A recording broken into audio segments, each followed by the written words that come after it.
कल्पना कीजिए, अगर आज सुबह उठकर आपको पता चले कि भारत के सभी बड़े डैम अचानक गायब हो गए हैं, तो क्या होगा? शायद हम में से ज्यादातर लोग सोचेंगे कि इससे हमें क्या फर्क पड़ेगा। लेकिन सच ये है कि कुछ ही दिनों में लाखों हेक्टेयर खेतों तक पानी पहुंचना बंद हो जाएगा, बिजली उत्पादन प्रभावित होगा और बाढ़ का खतरा कई गुना बढ़ सकता है। मतलब ये डैम सिर्फ कंक्रीट की दीवारें नहीं हैं, ये हमारी अर्थव्यवस्था और रोजमर्रा की जिंदगी की रीढ़ हैं। बिल्कुल। लेकिन प्रतियोगी परीक्षाओं की बात करें तो सबसे बड़ी समस्या कुछ और है। छात्र डैम्स के नाम तो याद कर लेते हैं, लेकिन परीक्षा हॉल में भूल जाते हैं कि कौन सा डैम किस नदी पर बना है। और यहीं यूपीएससी और पीसीएस वाले सबसे खतरनाक सवाल पूछते हैं।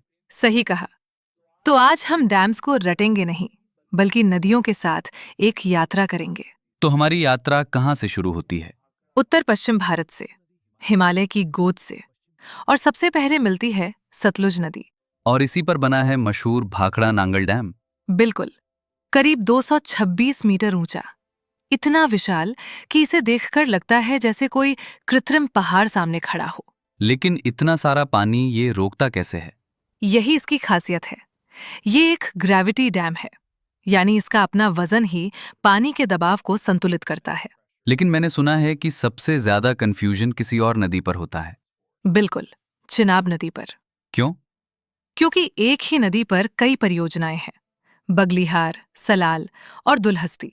अरे हाँ, इन्हीं में तो छात्र अक्सर फंस जाते हैं। और इसलिए एक मजेदार ट्रिक है। चिनाब के बागी साले हस्ती मिटा देंगे। वाह, थोड़ी अजीब है, लेकिन याद रह जाएगी। यही तो मकसद है। बागी यानी बगलिहार, साले यानी सलाल, हस्ती यानी दुलहस्ती। तो अगर पूछा जाए कि दुलहस्ती परियोजना किस नदी पर है, तो बिना सोचे जवाब होगा चिनाब। अब आगे कौन सी नदी आती है? झेलम। और इसी से जुड़ी है किशनगंगा परियोजना। यही वो परियोजना है जो अक्सर समाचारों में भी रहती है। बिल्कुल। और परीक्षा में यहाँ सबसे बड़ा ट्रैप ये होता है कि पूछा जाता है किशनगंगा किसकी सहायक नदी है। और उत्तर? झेलम। अब हम हिमालय से मैदानों की तरफ बढ़ रहे हैं। जी हाँ। और यहाँ सबसे पहले मिलता है तिहरी डैम। भारत का सबसे ऊंचा डैम। बिल्कुल, भागीरथी नदी पर स्थित। और आगे? आगे पश्चिम बंगाल में मिलता है फरक्का बैराज, जो सिर्फ जल प्रबंधन ही नहीं बल्कि अंतर्राष्ट्रीय महत्व भी रखता है। अब बताइए वो सवाल कौन सा है जिसमें सबसे ज्यादा छात्र फंसते हैं? रिहन डैम वाला। कैसे?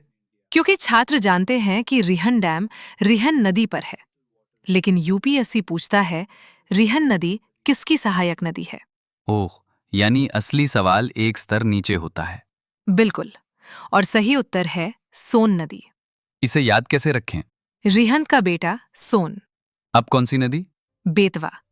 और यहाँ दो महत्वपूर्ण परियोजनाएं हैं, माता टीला और राजघाट। कोई ट्रिक? बिल्कुल।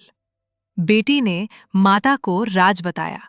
मतलब बेटी से बेतवा, माता से माता टीला और राज से राजघाट। बिल्कुल सही। और अब शायद सबसे दिलचस्प नदी?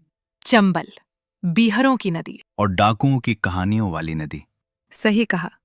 लेकिन परीक्षाओं के लिए इससे भी महत्वपूर्ण है इसके डैम, गांधी सागर, राणा प्रताप सागर, जवाहर सागर और कोटा बैराज।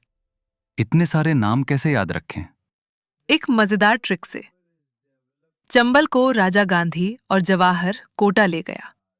राजा मतलब राणा प्रताप, गांधी मतलब गांधी सागर, जवाहर मतलब जवाहर सागर और कोटा मतलब कोटा बैराज। बिल्कुल। अब इसे भूलना लगभग नामुमकिन है। तो चलिए 20 सेकंड में पूरा अध्याय दोहरा देते हैं। सतलुज, भाखड़ा नांगल, चिनाब, बगलिहार, सलाल, दुलहस्ती, झेलम, किशनगंगा, भागीरथी, तिहरी, गंगा, फरक्का, रिहंद, सोन की सहायक नदी, बेतवा, माता टीला और राजघाट, चंबल, गांधी सागर, राणा प्रताप सागर, जवाहर सागर और कोटा बैराज। और अब अगली बार अगर परीक्षा में पूछा जाए कि गांधी सागर किस नदी पर है, या दुलहस्ती किस नदी पर बनी है, तो उत्तर रटकर नहीं, बल्कि पूरी कहानी याद करके दीजिए।